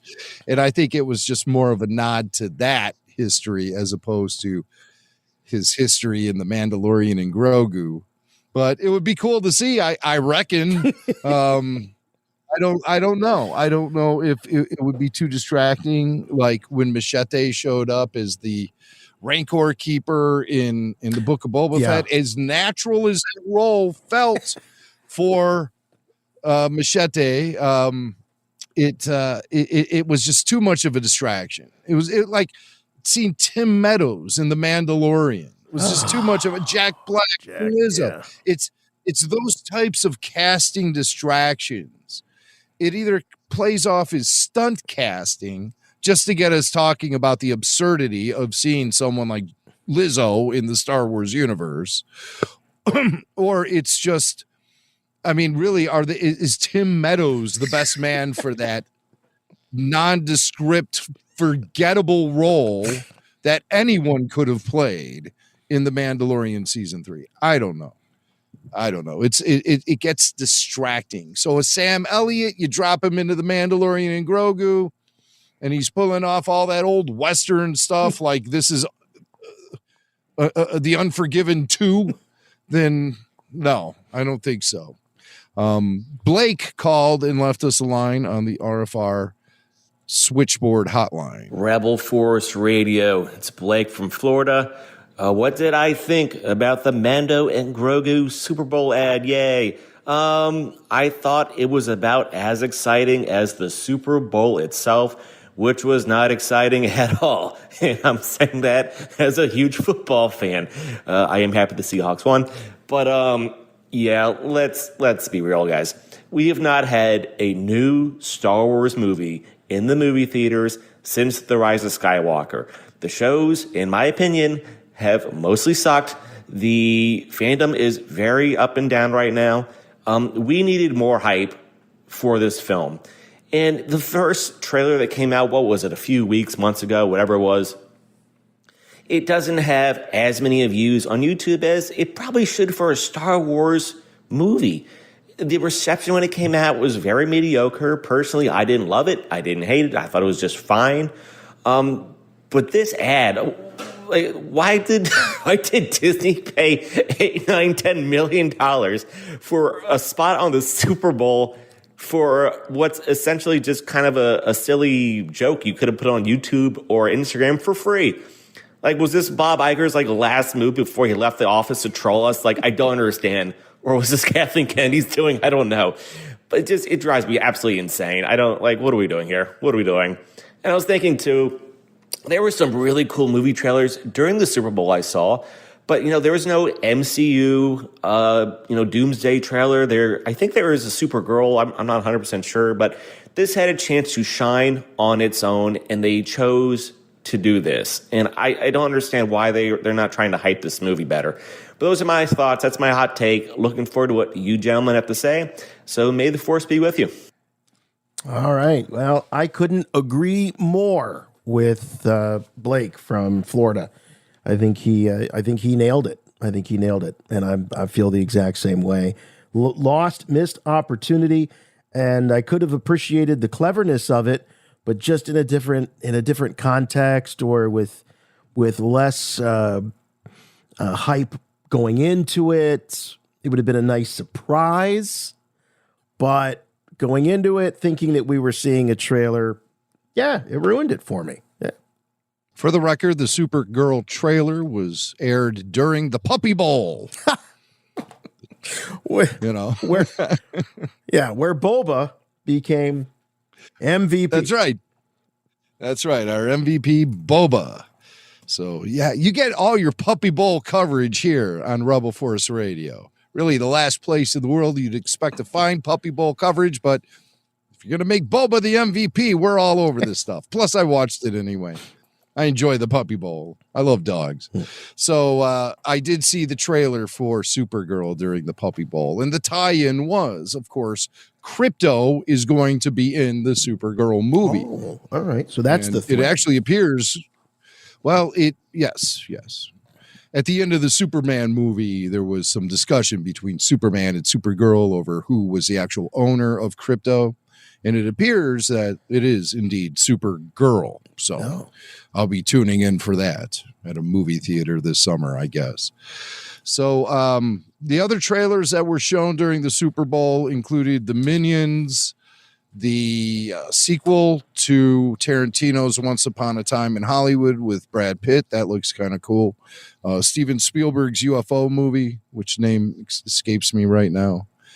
And Disclosure. And those trailers actually showed footage from the film that they were promoting, unlike the Mandalorian and Grogu, where I find it hard to believe that we're seeing footage from the actual film itself. As a matter of fact, I know we're not. I know this was produced exclusively for the Super Bowl, this Mandalorian and Grogu spot. Using any other trailers? Repurposed. Yeah, for sure. There may have been some other trailers there I'm leaving out, but those are just the ones that come back to me in my memory. Well, I guess we'll wrap up this voicemail segment with the guy who started off all the voicemail for this show. It's Eric from Phoenix. We heard him checking in earlier about the Maul trailer.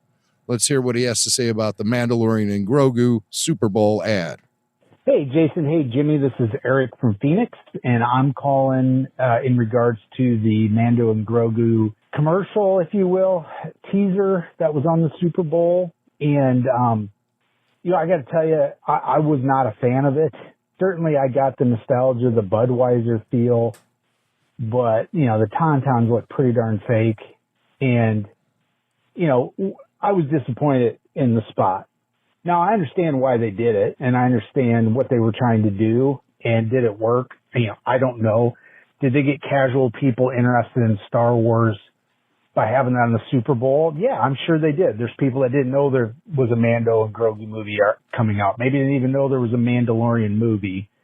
But, people are losing their poop over this, and, Star Wars is dead and all this stuff. And, the older I get, the more I realize multiple things can be true at the same time. So did I like the teaser? No. Do I understand why they did it? I guess.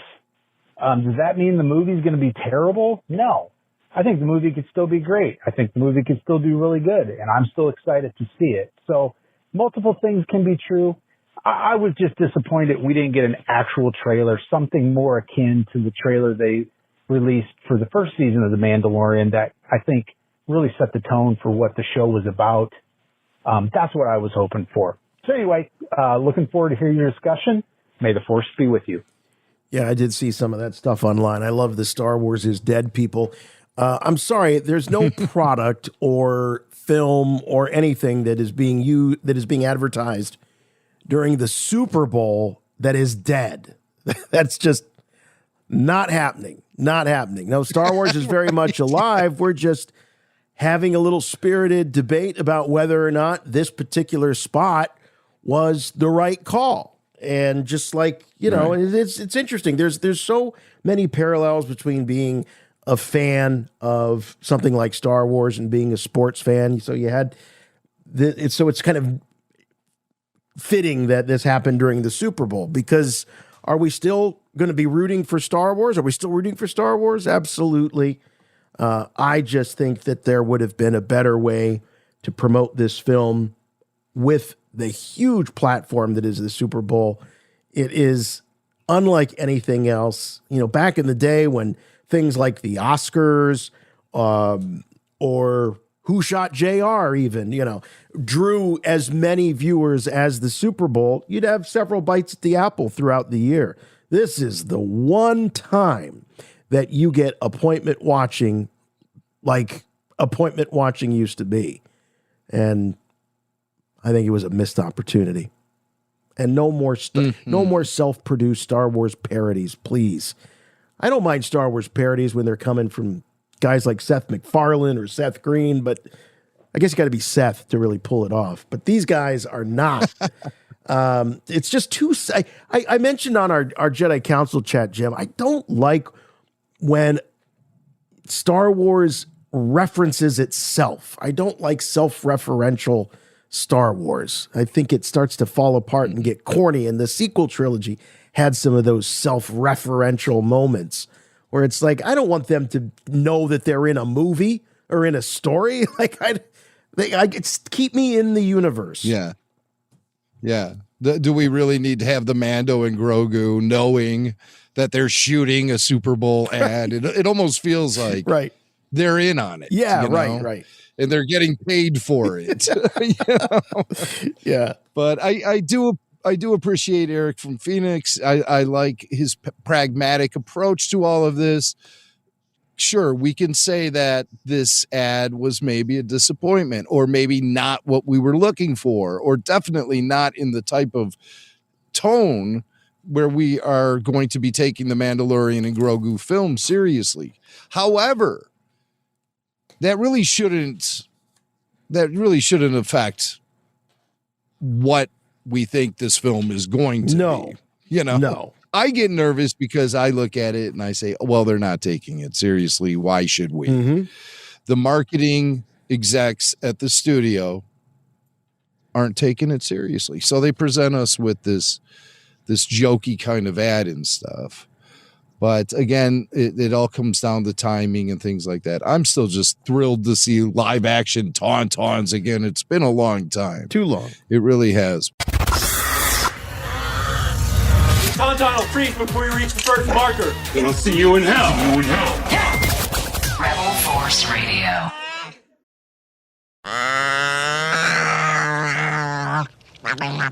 Maybe next year we'll have the Tauntaun Bowl instead of the Puppy Bowl. Maybe. And people will tune in for that. Thank you, Tauntaun.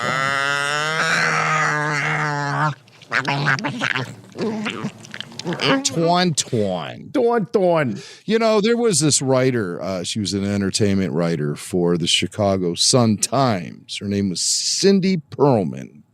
And I don't know what happened to Cindy, but there was a moment in time back in the mid-2000s, Revenge of the Sith era, when she was doing some radio things, and I got to know her.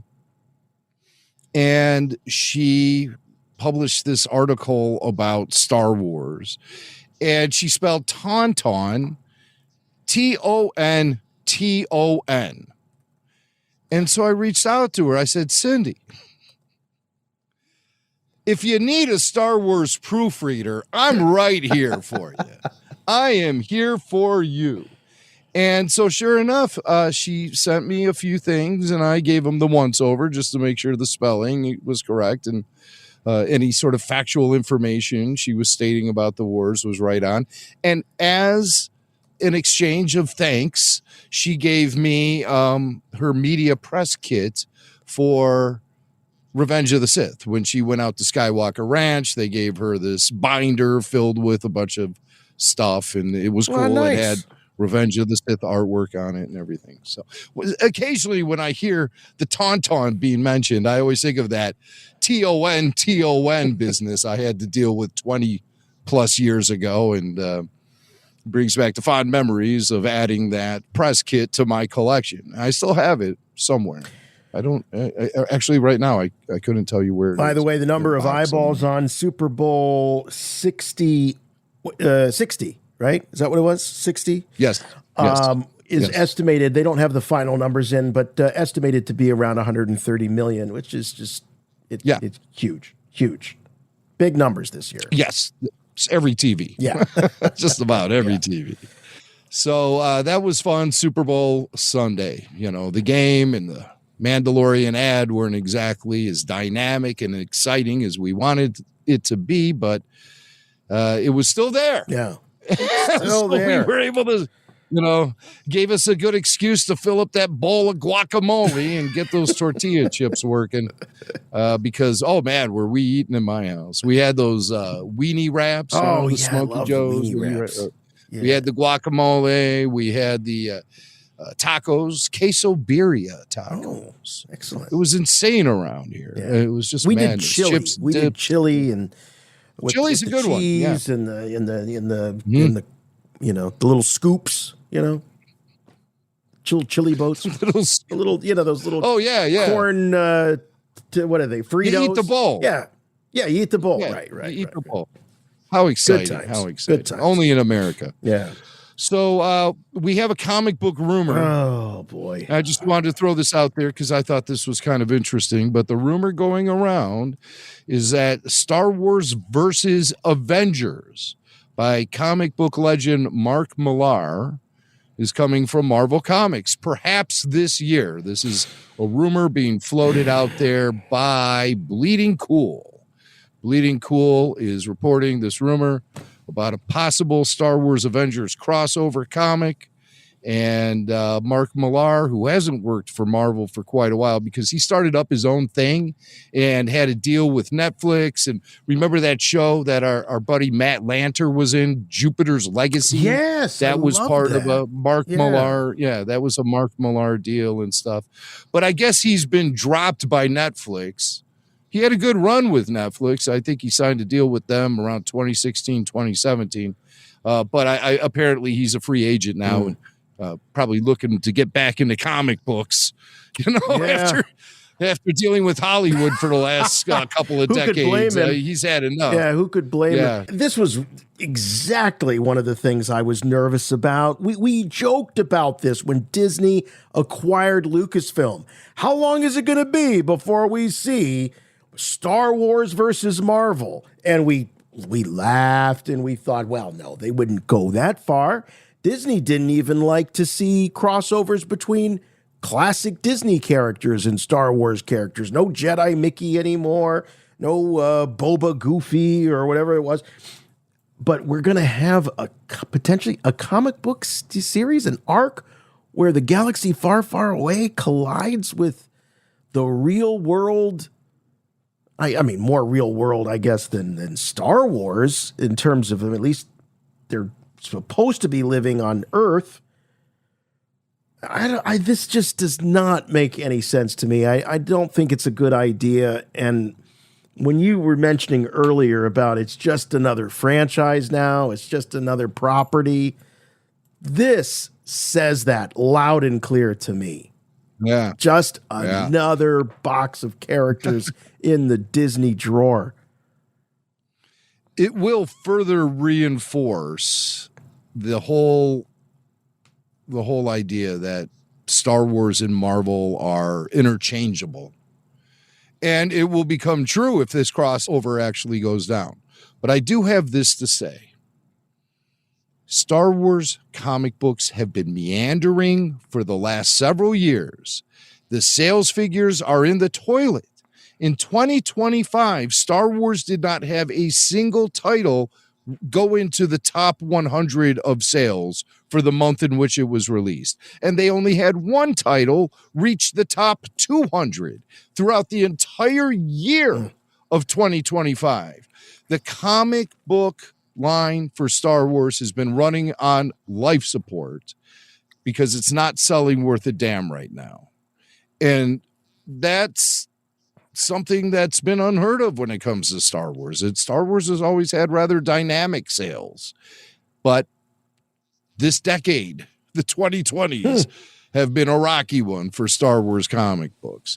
And I'm thinking a Star Wars Avengers crossover could give the comic book line a blast of fresh life and new energy, and could get people actually excited about Star Wars comic books once again. Of course, it would have to be a gimmicky thing. Yeah. You can't have Darth Vader walking around the streets of Manhattan fighting the Hulk, on Wall Street or whatever. Right. You just can't have that happen. The Avengers themselves would have to get sucked into the Star Wars galaxy and go to a long time ago in a galaxy far, far away. They'd have to. It just wouldn't work if you put the Star Wars people in New York or someplace. If they have a great story, it could really be a lifesaver for Star Wars comics right now. The comic book industry in general could use a boost. And so I'm trying to keep an open mind about it while still very much appreciating what you have to say about the two franchises and how they, Star Wars is running into the danger of just becoming another franchise with these kind of crossovers. Yeah. Then what? It's going to be Star Wars versus Predator, Star Wars versus Alien. You could just run down a list. Star Wars versus Planet of the Apes. So it could be a never ending. Hey, you know what? There was a really cool Star Trek Planet of the Apes crossover that they did with the original crew. It was pretty cool, actually. It was How a comic about a Star Trek Star Wars crossover? Star Wars Star Trek crossover. Let's see that happen. Yeah. Where's Dan Madsen? His ears just Death perked Star. Probably have a heart attack if we told Dan him would about explode. Yeah, it would just be too much to handle. Too much to handle. He'd be longing for the old days when George Lucas would always only want to talk about Tucker, a man in his dream. Yeah. Well, Dan is trying to write Star Wars material. No, just talking Tucker this time. Tell him before he comes in here. Only Tucker. Only Tucker. I'll answer questions about Jeff Bridges. Tucker, a man in his dream. So other comic book news. Yes.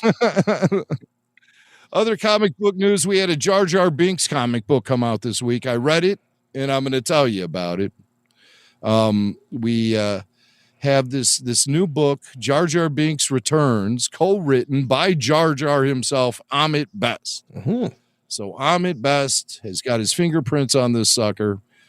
Jar Jar faces the consequences of giving emergency powers to Chancellor Palpatine. All right, finally, he's getting his comeuppance. Finally, somebody smacked him upside the head and said, dude, why did you do that? He's totally abusing his power.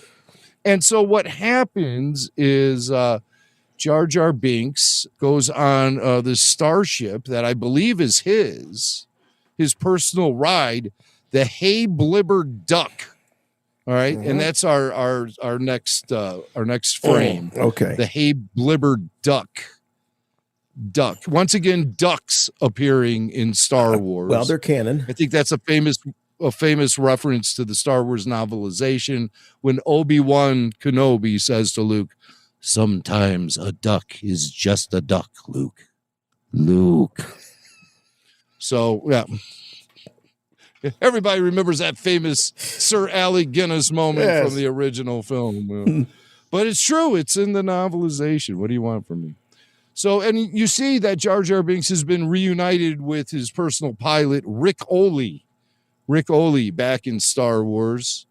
You know, the very exciting, dynamic. Wait a minute. When did that happen? When did that transfer? All of a sudden, Rick Oley did that happen when Jar Jar became a fellow delegate? Adello Feligate from Adello Feligate. Yeah. No, I think it happened on the pages of this comic. Oh, on this. Right okay, in the comic. All right. Yeah, we clearly see that Rick Oley is flying the ship. He even calls him Commander Oley. Thank you, sir, Commander Oley. He says. You, sir. Commander. So Oley. they go to this. They go to this planet called Arubai, and he meets up with Master Kelrin Beck. Man, worlds colliding. Yeah, really, for real. You have the Ahmed Best character Jar Jar Binks meeting the Ahmed Best character Kelrin Beck in this single comic book panel, and he calls him the Severed Hand. So I guess that's his Sabered Hand. His nickname. Or Sabered Hand. I'm sorry, the Sabered Hand. Oh, sure is Sabered Hand. My fault. The Sabered Hand. Oh, Sabered Hand. Misa, so relieved to see you, sir, Mr. Beck. So, so this is the character that Ahmed Best played in that YouTube show, the Jedi Trials or something like that. What was that show called? The Young Jedi Trials, or it was like a game show. It was like Double Dare for Star Wars. Those kids on that show were the phoniest little MFers I've ever seen. I mean, God, were they phony?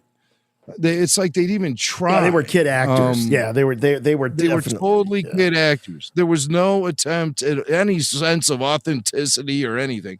But Ahmed Best was good in it, so it was kind of fun to see him in that thing. But here's Jar Jar meeting Master Kelrin Beck. So this is a pretty big moment for Star Wars history. And so they go to check out these mining operations in our next panel. I'm keeping this spoiler free for the most part too, folks, just so you know. But they go out into Arubai is a similar planet to like Tatooine or Jakku. It seems like mostly desert. And they go cruising across the desert to this mining operation where they discover that it's essentially slave labor going on out there, but yet it's legal. Not legal. It's legal. I heard. I'm hearing some weird sounds. I think it's you. Swank farting or something? No, What's going I'm looking. They're on this speeder in this panel, and he's like, Misa, put my arms around your big, strong shoulders. It doesn't say that. It doesn't say that. Now, come on. I'm sorry. I'm just upset they're not wearing helmets. Where do you find one for Jar Jar Binks that'll fit? But, apparently there are no helmet laws in a galaxy far, far away. So safety matters here at Rebel Force Radio. Yeah. So they meet this character who is also part of this mining operation where it's essentially slave labor going on, but it's legal because it's part of Palpatine's emergency powers or something like that. They're mining the planet for coaxium, probably for the Death Star. Oh, we don't know, but I'm assuming they're going after Woody natural Harrelson resources involved? on this planet. No. Okay. Thank God. All right. Back at Cheers with Norm. Yeah. Hey, Mr. But, Peterson, you got any coaxium? Let me tell you something about coaxium. Woody. Yeah, little known fact here. It's one. Okay. Yeah, it's very volatile chemical. All right, here we go. Yes. Enough. This is a character then they meet at this mining operation, and she has discovered a crystal that's also part of the natural resources on this planet, and she's able to use the crystal to create a broadcasting network. This isn't Dr. Afra, these crystals. Okay, so they're hiding. They keep her identity, on the very low key throughout this whole book. They don't say her name. They don't really show her face. I didn't mean to give a spoiler. No, I know you're trying to keep okay, this I'll say spoiler-free. this. I'll say this. It is not Dr. Afra. Okay, so you're safe. All right. Okay. It is a character you would know, but you would be hard pressed to guess who this character is, because it's a character you would be familiar with, but who had very limited screen time in or whatever. Is it a cool cameo? So I don't want to give away anything. Do you like the cameo? What's that? Do you like the cameo of this character? Yes, Okay, yes. cool. I thought it was All fine. right. I thought it was fine. Another one of those, hey, it's a small galaxy, isn't it? But, so we also have cameos from a couple of bounty hunters from the Phantom Menace. Rum Sleg, who we see walking around in Mos Espa just briefly, and Aura Singh, who we also see just briefly at the pod race. Now, Aura has been featured in a lot of Star Wars spin-off stories, everything from the Clone Wars animated series to comic books, and lots of stories over the year. This is the first time I've seen Rum Sleg in anything. So he's a cool-looking character. He's a really cool character. I like. Yeah. Do we have a figure of Rum? Yes. There is an action figure of Rum Sleg. Great design. Yes, indeed. Very Star Wars. I don't think there's a single character from the Phantom Menace that doesn't have an action figure, except for Kitster and Wald. For some reason, I've been asking, "Where's Kitster?" forever. You know that, and it just falls on total deaf ears. That 2-pack, we were told by Daryl DePriest, who was the long-time brand manager at Hasbro for the Star Wars action figure line, and they had that Kitster Wald 2-pack on their list every year, and it kept getting cut. They really wanted to do that. Yeah, they did, but why didn't they? I'll tell you why. F-U RFR podcast. That's why. That's why. They made Ben Quaterneros for Kyle. Right. Okay, but what does RFR get? Well, Lucasfilm's the one that makes those calls. Hasbro tees up the list, and then Lucasfilm can come in and take the red pen and cross out who they don't want. So they didn't want RFR to be able to get a victory lap out of that Kitster Wald 2-pack. That's the last thing they'd want. That's where the whole "Where's Kitster" shtick started from. Then they tried to steal it from us with the Star Wars show. Right. They're like, oh, hacks. Yeah. They're like, well, we can't beat them at their Star Wars commentary, but we'll use the purse strings and the connections of Lucasfilm to get that guy that they've been talking about. And track him down. Just to spite them. It was totally out of spite. That was a spite booking. And I've even heard from other people, whatever, who cares? Okay. It's ancient history now. But that was definitely a spite booking. It goes in the book. And we don't forget these things. Fanboy tears my ass. Okay. You think that Jar Jar Binks is going to do something in this comic book that will make him look like he's grown, matured, evolved. No, it devolves into slapstick where he's trying to fly this starship with his tongue. And it's nonsensical because his hands are right in front of him. And why is he even using his tongue? Why is he trying to fly the ship with his tongue? But yet somehow he bumbles. He bumbles into a successful situation and he survives. And the comic book sort of wraps up with this meeting he has with Palpatine. Which I find very interesting because Jar Jar is not happy with what he saw on this planet with the slave labor and the mining operation. And he talks to Palpatine about it and actually tries to use some political leverage by, he tries to establish clout by saying, listen, I'm the guy who suggested the emergency powers for you. You owe me an explanation. And so Palpatine basically makes him this envoy to that planet. And even Jar Jar sees through the BS and realizes that Palpatine is just setting him up to fail. And so Jar Jar then starts to display some rebellious characteristics and starts plotting for the future. So that's kind of an interesting evolution in the character.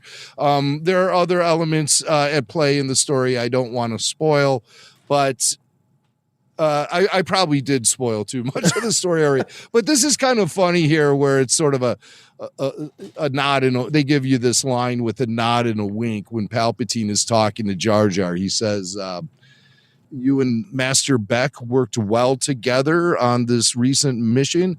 And he says, quote, in fact, if I may say, I see a lot of you in him and a lot of him in you. And it's just sort of like, okay, we get it. So I think this is setting up some further adventures for Jar Jar and Jar Jar and Kelvin Beck. I guess it all depends on the issue sales. That was a good Jar Jar, by the way. The issue sales need to be strong for this particular title. And they have a ship, the Hey Blibber Duck. Well, and by the way, he had to, if you look at this when he, this last slide here, he's like, oh, decent how I crash in the boss's Hey Blibber. So they gotta reference that like every time you hear Lando or you see Lando in a Marvel comic, he's talking about the Battle of Tanab. They have to drop that in there every time. Yeah, right. Yeah. This is just like the Battle of Tanab. Crashing a Hey Blibber is his Battle of Tanab. Well, God bless you, Jar Jar Binks. It's a clever experiment with the pages of a comic book. I think it's the perfect medium to tell these type of Jar Jar Binks stories. And I think it would be kind of interesting to pursue some of these breadcrumbs, narrative breadcrumbs that are being dropped by this book. Is this a one and done, nothing Jim? too revolutionary. Is this one and done? Well, yes, it is. It is a one shot, right. But again, I think it's got potential to branch off into something bigger and new. We shall see. It seems like Star Wars comics are kind of at a crossroads right now, with a lot of story arcs wrapping up. They've been in a post Return of the Jedi era, which I really do enjoy. I think that's a very fertile environment to tell cool stories featuring Han, Luke, and Leia. But again, they're being tentative about all of these stories, and we'll just see where it goes from here. Obviously, the Darth Maul comic book will be coming out soon, and that's going to set up the series. So I assume that Darth Maul comic book will be coming out really soon because the series starts in a couple of months. Is it going to be the adventures of Darth Maul in an Imperial prison? Because that's where he is just prior to the events of this series. In fact, in the trailer, we see him perhaps get sprung from prison. Yeah. Well, Son of Dathomir tells that story, and that's another comic book, Son of Dathomir. So, so we've already heard that story. Condense. Okay. Yes. Unfortunately, it hasn't been presented in animated form, so you can't watch it, but you can read it. Yeah. And I'm hoping that. So what's there to tell in this lead up to the Maul Shadow Lord series? I wonder What story is there to tell? Well, as a lead up, it would have to be, they'd have to let you know that Maul escaped prison with the help of the Mandalorians. They'd have to at least tell you that much, because the last time we see Darth Maul in animated canon prior to this is when he's taken captive by Palpatine after Palpatine kills Savage Opress. He just gives electric shocks to Darth Maul and then throws him in prison. Keeps him alive. It's a good question. I'm sure it has an answer. I have views. I'm doing a Darth Maul Clone Wars rewatch right now. Oh, okay. So I'm hoping to have some answers soon. And I can only get in like half an episode at bedtime before I do that thing where I fall asleep and then the iPad falls onto my face. I hate that. Oh, damn. Why does it never fall forward? It always falls toward me. Chewie, get us out of here! All right, that's going to wrap things up here for this week on Rebel Force Radio. Thank you all so much for hanging out with us. And, we appreciate it. All the voicemails are fantastic. Whether it be from Patreon supporters or just calling the hotline, we do appreciate the time and the attention. We also appreciate that support on Patreon, as I said. If you would like to get more Rebel Force Radio in your life, it's the best way to do so. All kinds of podcasts you can't find anywhere else. And just a great community of folks. Very creative and all loving Star Wars. That's what it's all about. So check it out, Rebel Force Radio on Patreon, patreon.com/Rebel Force Radio. Also YouTube. Man, we continue. Jimmy Mac just tearing it up. There's YouTube videos. It's fantastic. I'm seeing all these different highlights from past shows. I'm really digging it. It's great because sometimes, when you do a show like this every week, it's done. You kind of goes out there and you sometimes forget about it. So it's great to see these memories coming back on the YouTube feed. So these are a lot of this stuff you could only get by being a member of Patreon, but it's been long enough on some of these that they are coming out for everybody. So gives you a sense of what it's like to be a Patreon supporter. So all these new videos are on YouTube. Please, please, please subscribe, like, comment today. It helps us out a lot. We're also on all the socials. You can find us on Facebook. The official Rebel Force Radio Facebook group is kicking over there. Always good conversation happening, as well as RFR on Instagram, the website for all things and everything Rebel Force Radio, rebelforceradio.com. So please keep listening. Please keep spreading the word about Rebel Force Radio. If your podcatcher of choice allows you to do so, please leave a review. Just one simple rule, please. Make them good. All right, that's it. We will see you next week. More Rebel Force Radio. It's going to be a great year for Star Wars fans. We're just scratching the surface here. New Maul series. Got Mando and Grogu. We've got RFR After Show Live, Cleveland, Saturday, May 23rd. It's going to be a happening. Make sure that you keep your ears here so that you know when tickets go on sale. All right, that's going to do it for us. We'll see you next week for more Rebel Force Radio. In the meantime, for RFR, I'm Jason. And I'm the #1 fan of the Puppy Bowl, Jimmy Mac. And remember, the Force will be with you, always.